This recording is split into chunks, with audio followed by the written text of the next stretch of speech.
Hello everyone, welcome to a brand new Let's Play. Today we'll be playing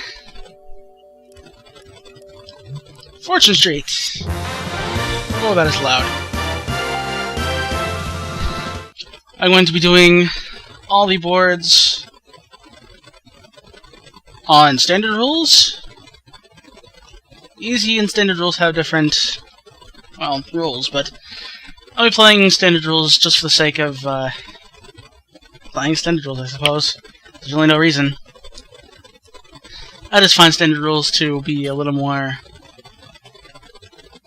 fun. Easy rules boards don't take nearly as long, but they are fun in their own rights.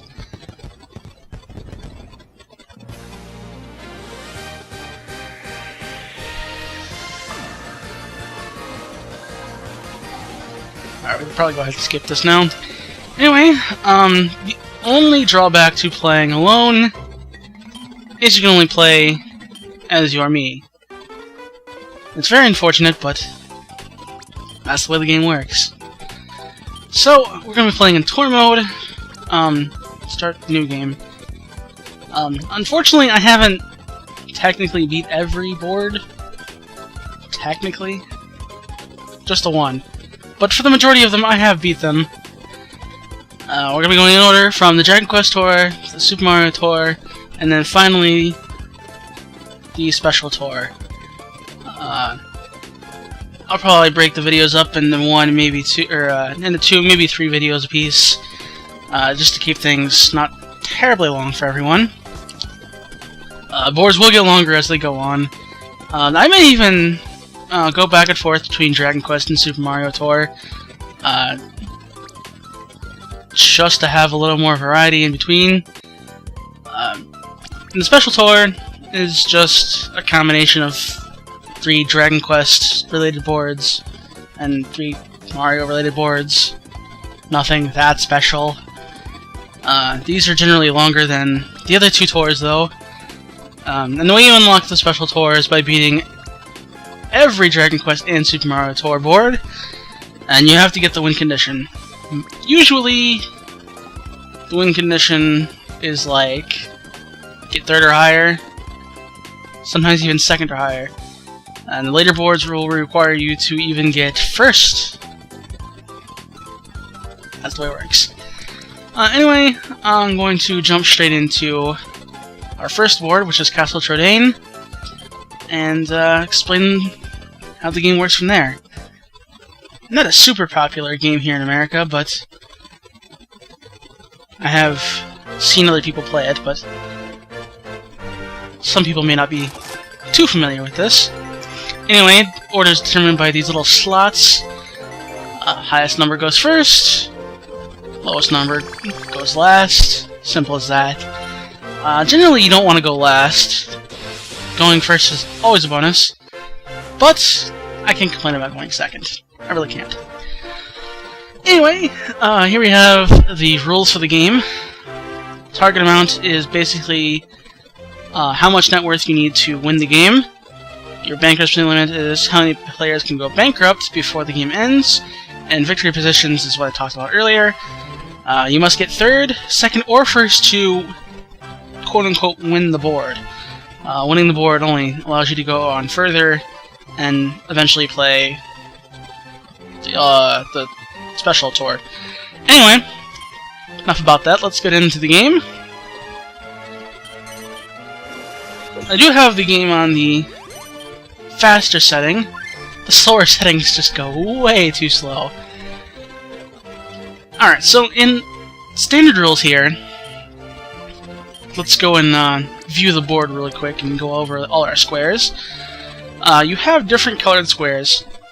Each colored square corresponds to a district. See, the red squares are District A, these yellow squares are District C, these light blue squares are District B, and so on. You get multiple shops in a specific district. Those shops will grow bigger. In Easy Rules, it's a little different. You have to have adjacent shops, and they grow much bigger in Easy Rules. And that's pretty much how shops work. You pay the specified amount on the board, or on that specific tile, and you'll gain the property. And any player that lands on it will have to pay you the set amount. Second of all, we have these suit squares. You go around collecting the suits, and once you collect 4, you go back home, or the bank, whichever you want to call it, and you get a promotion based upon what your current level is, how many shops you have, how much you've invested, all that stuff. You'll gain a nice bonus. Starting off, it's not really that big, but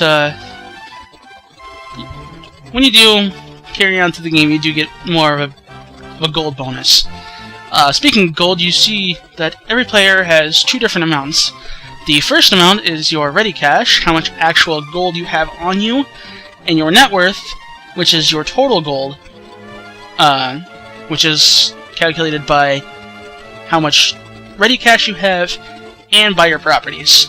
And in this case, going into depth later, your stocks as well. So, up here we also have this square, which is the take a break square. When you land on this, all your shops until your next turn will go to sleep, meaning if anyone lands on your any of your shops in that time period that your shops are closed, you will not gain any money from it whatsoever. It sucks. Here we have the arcade square. There are 4 different mini games you can play. 3 of them are all single player. One of them everyone gets to play, but it's still luck based. And here we have the venture square, which acts just like a suit square, except you don't get a suit. You just get a venture card. I'll get into venture cards more when time comes. Anyway, let's roll and see what we get. Nice, 3. We also have the boon square here, which will give you a commission until your next turn. Commissions are bonuses. They're very small amounts, mind you. When anyone pays someone by landing on a space, you'll get a bit of money for it. Not really that great, but since I won't be able to earn any commission this first turn, let's go to the arcade and play our first minigame. Round the blocks. It will always start with round the blocks, then go to memory block, and then go to Dart of Gold, and finally the multiplayer minigame, Slurperdrome. I'll get to those when the time comes. So basically this is just a giant luck-based minigame in which you try to... Are you serious? Rolling 777s, that's rare. That is a nice bonus at the beginning of the game. You get 500 gold times your level. That is amazing. I have never hit 777s. I swear. Anyway, each character has their own little sayings that they got. They're funny if you read them. Okay.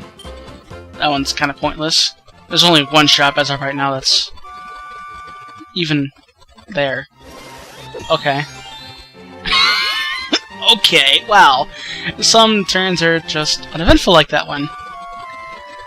As you see, Slime did land on the heart, and he got a venture square. You pick any square you want, and you'll be given a random card. Sometimes it's good, sometimes it's not. Now, however, there is a bit of extra end of the board. You can make lines going horizontal, vertical, or even diagonal if you can. And the more and more you get in a line, the more and more you'll get gold-wise from it. You make a full line, you get 200 gold for it. It's really nice. AI will always make a horizontal line, though. They will never ever make a vertical line. There are even some AI that will sporadically, do this one. There are some AI that will sporadically pick and choose cards. I know Waluigi does it. There's a couple other characters that do it too, but I know Waluigi for sure does it. I'm sure we'll see this sometime in this playthrough. So this game is kind of a mix between Mario Party and Monopoly, if you will. It's very similar to Mario Party, as in it's a party game, it's a board game. However, there's no real mini games after each turn. Kinda sucks, but it's still fun otherwise. Really, really fun to play with friends if you have them. And they like board games.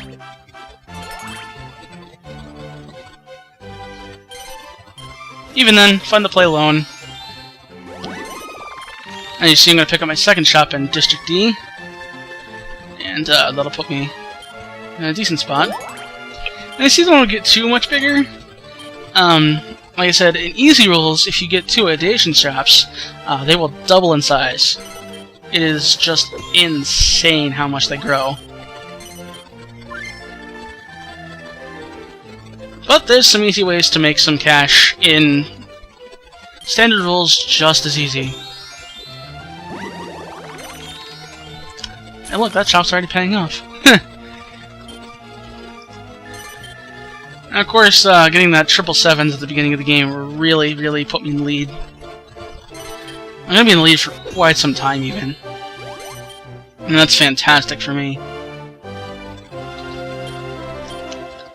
So, these 3 shops are going to go to sleep. Not like anyone's going to land on them in this time period anyway. I'm really hoping for a 1.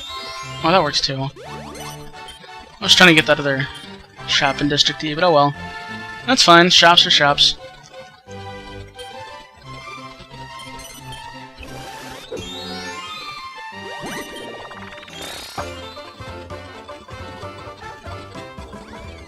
So he gets a free invitation to browse in, meaning he won't have to pay anything if he does land on any of our properties, just like that. Now they can be helpful like that, or they could be very, hindering as well. Like, you can even have some that decrease the value of all your shops, or you lose gold to last place or something. Here's round the blocks. You can earn many a things. I think the 1-up mushroom gives you 10 gold per level, while the coin gives you 1 gold per level. There's also the Suit Yourself card, which I haven't talked about yet. That will give you a... you basically, like...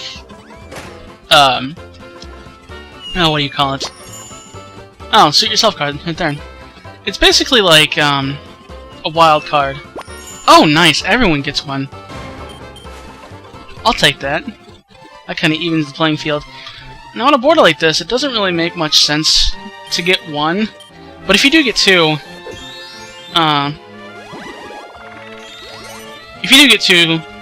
can only go around half the board and do half the work. It's really cool.